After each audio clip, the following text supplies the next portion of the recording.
ഇതാ വഴിയല്ലേ? ആത്തെന്തായിരുന്നു പരിപാടി? അമ്പലത്തിലൊരു വഴിപാടിന്റെ കാര്യം പറഞ്ഞ. വഴിപാടായിരുന്നല്ലോ, നല്ല കാര്യമായിട്ടായിരുന്നല്ലോ. തോന്നിയസം പറയുന്നത്. തോന്നിയസം കാണിച്ചിട്ട് ആ പാവം ജവാന്റെ ഫോട്ടോയില് മാലിട്ട് ചന്ദനത്തിലെത്തിക്കണോ അല്ലേ? പുരുഷേട്ടനെങ്ങാനും അറിഞ്ഞാ പിള്ളേച്ചന്റെ ഫോട്ടോയില് മാലിട്ട് ചന്ദനത്തിലെത്തിക്കേണ്ടി വരും. വെട്ടി വെച്ച് ചതറിക്കും.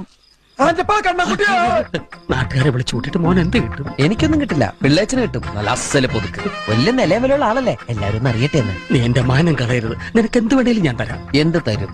എന്ത് വേണം? അച്ഛന്റെ കയ്യിൽ നിന്ന് കള്ളക്കണക്ക് എഴുതി വാങ്ങിച്ച കുരുടിമുക്കിൽ 25 സെന്റ് സ്ഥലം. അയ്യോ മാധവ, അത് അയ്യോ മാധവ, അത് എഴുതി തരൊന്നും വേണ്ട.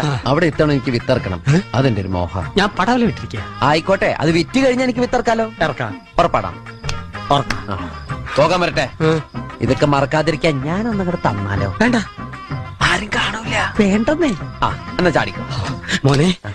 ഇന്ന് നീ അവിടെ കക്കാൻ കയറരുത്. ഇന്ന് അവിടെ നിന്ന് എന്തെങ്കിലും പോയ നാളെ അത് എന്റെ തലയിലാവും. ഓ, എന്നാ മറ്റന്നാളാവാം. അതിന്റെ പിറ്റേന്ന് എന്റെ തലയിലാവും. സ്ഥിരാണല്ലേ? ചാടിക്ക.